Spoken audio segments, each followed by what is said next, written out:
kebiasaannya gitu loh. Guru-guru yang sudah menjelang pensiun masih harus ikut tes. Tidak pernahkah terbayangkan oleh pemerintah bagaimana guru-guru senior nih mau menjelang pensiunnya aja masih harus berjuang ikut tes, ya, dari pedesaan aja harus ke perkotaan, harus menyeberang sungai segala macam. Demi apa? Demi sebuah status ASN. Kewajiban dan peran guru itu semuanya sama antara guru di negeri maupun di guru swasta atau non ASN.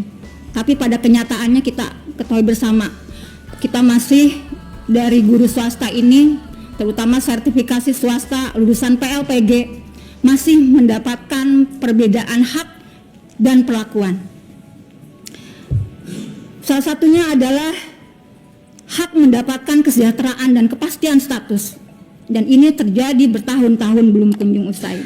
Padahal dalam Undang-Undang Nomor 20 Tahun 2003 tentang Sistem Pendidikan Nasional disebutkan bahwa salah satu hak guru adalah memperoleh penghasilan dan jaminan kesejahteraan sosial yang pantas dan memadai, dan itu pasti berlaku bagi kami dari guru swasta.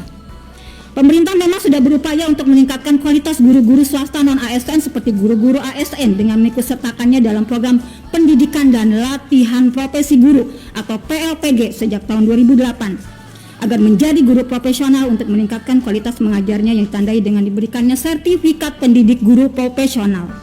Namun, semuanya belum cukup memberikan solusi dikarenakan kami masih memperoleh perlakuan dan hak yang berbeda. Masalah lain yang dialami guru swasta adalah adanya perbedaan perlakuan tentang keterbatasan akses untuk mengikuti tes atau menjadi prioritas CPNS atau P3K. Ada kalanya guru swasta kurang mendapatkan pengakuan atas prestasi dan kinerjanya dibanding guru ASN. Selain itu, masa kerja kami di SK Inpasing tidak dihitung tahun berjalan, di mana kami yang telah mengabdi 20 tahun hanya diakui 4 tahun masa kerja. 20 tahun, bahkan yang lebih dari 20 tahun hanya diakui 4 tahun masa kerja sampai saat ini. Perlakuan berbeda lainnya adalah guru sertifikasi senior swasta tertunda mendapatkan SK P3K hanya dikarenakan tidak ada penempatan di sekolah negeri. Padahal dia lulus tapi tidak lolos bersama guru-guru yang lainnya, padahal belum tentu yang lolos itu sudah bersertifikasi. Anggota Dewan Komisi 10 yang kami hormati, perlu diketahui semuanya bahwa guru sertifikasi swasta PLPG wadah kami ini adalah guru sekolah swasta yang telah mendapatkan sertifikat pendidik sebagai guru profesional setelah lulus mengikuti pendidikan dan latihan profesi guru PLPG selama 10 hingga 11 hari secara tatap muka, bukan daring, sejak tahun 2008 hingga 2017. Selama PLPG kami mengkaji kembali ilmu teori, ilmu praktek pendidikan atau pedagogik, bahkan wawasan kebangsaan, membuat modul ajar dan administrasi pembelajaran lainnya. Bahkan kami juga harus mengerjakan tugas-tugas dari mentor sampai tengah malam selama mengikuti PLPG tersebut. Untuk lulus PLPG selain tes tulis awal dan akhir, kami juga harus lulus tes praktek atau micro teaching yang erat kaitannya dengan proses pembelajaran. Dan untuk ikut terdaftar menjadi calon peserta PLPG, kami harus memiliki pengalaman mengajar sekurang-kurangnya 7 hingga 10 tahun. Ini artinya kami adalah guru-guru senior bersertifikasi yang saat ini mayoritas sudah mempunyai masa kerja hampir 20 tahun, bahkan lebih dari 35 tahun, yang akan pensiun 2 tahun lagi, bahkan mungkin tahun ini sudah mau pensiun. Beberapa tahun terakhir ini begitu mudah bagi guru-guru muda usia minim pengalaman untuk menjadi guru sertifikasi meskipun belum lama mengajar, terutama yang berstatus PNS dengan menjadi peserta pelatihan profesi guru atau PPG sejak 2018 sebagai pengganti PLPG. Kita ketahui beda pemerintahan, beda istilah. Tadinya PLPG menjadi PPG. Bahkan pemerintah memfasilitasi adanya program PPG prajabatan. Untuk siapa? Bagi calon guru. Jadi belum jadi guru udah ikut sertifikasi. Untuk apa? Ini kepentingannya untuk seleksi ASN guru. Selain menghamburkan anggaran negara, adanya PPG prajabatan ini semakin menutup peluang kami menjadi ASN. Pertanyaannya, apa maksud pemerintah mengadakan sertifikasi besar-besaran bagi calon guru dan guru muda usia minim pengalaman, tapi di sisi lain mayoritas kami sebagai guru sertifikasi senior PLPG yang sudah mengabdi puluhan tahun hingga jelang masa pensiun kami belum memperoleh kepastian status sebagai ASN guru? Maka tidaklah mengherankan, ini poin pentingnya, tidak mengherankan. Kenapa? Jika di antara peserta didik kami sudah banyak yang menjadi guru P3 atau PNS menyalip melampaui kami, guru-gurunya sendiri. Mengapa kesenjangan dan ketidakadilan ini bisa sampai terjadi? SD hingga SMA termasuk SKH, yaitu sekolah khusus bagi siswa yang berkebutuhan khusus, yang mayoritas di mana nih kami mengabdi di yayasan yang masih memberikan subsidi silang kepada siswa yatim piatu dan kurang mampu. Berarti alias kami ini mengabdi di yayasan sosial, bukan komersial.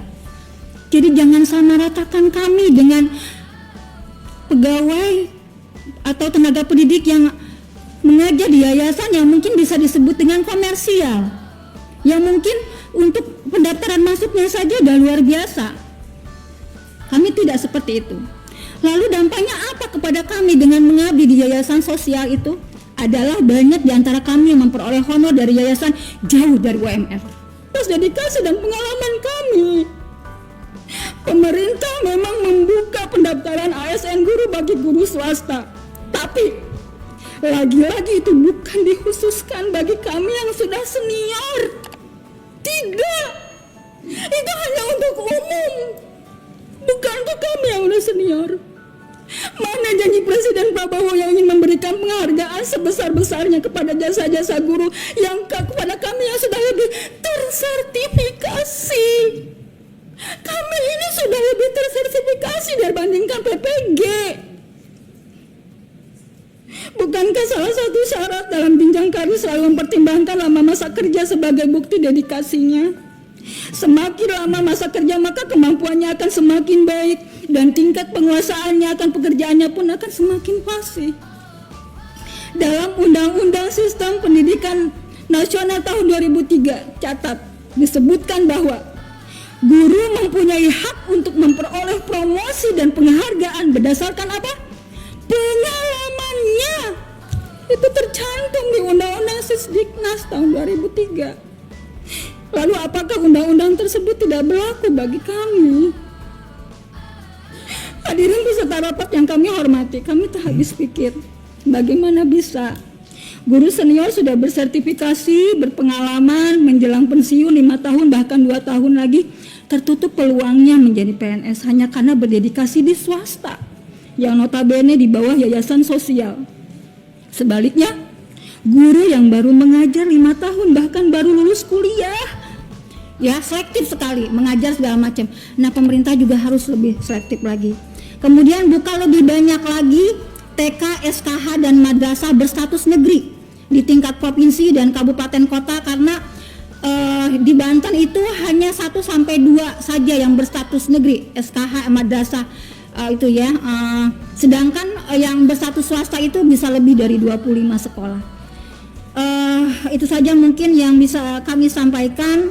Mudah-mudahan ini menjadi solusi cerdas, adil dan bijaksana, dan menurut kami ini tidak bisa ditawar-tawar lagi, tidak bisa ditunda-tunda lagi. Kami yakin tidak akan menambah masalah tuntutan kami ini. Kenapa? Karena ini solusi yang cerdas, adil dan bijaksana untuk membantu menghentikan kesemrawutan dalam penataan status guru. Ini sesuai dengan amanah Sisdiknas tahun 2003. Dan semoga amanat atau tuntutan ini bisa disampaikan segera kepada yang terhormat Presiden Republik Indonesia Bapak Prabowo Subianto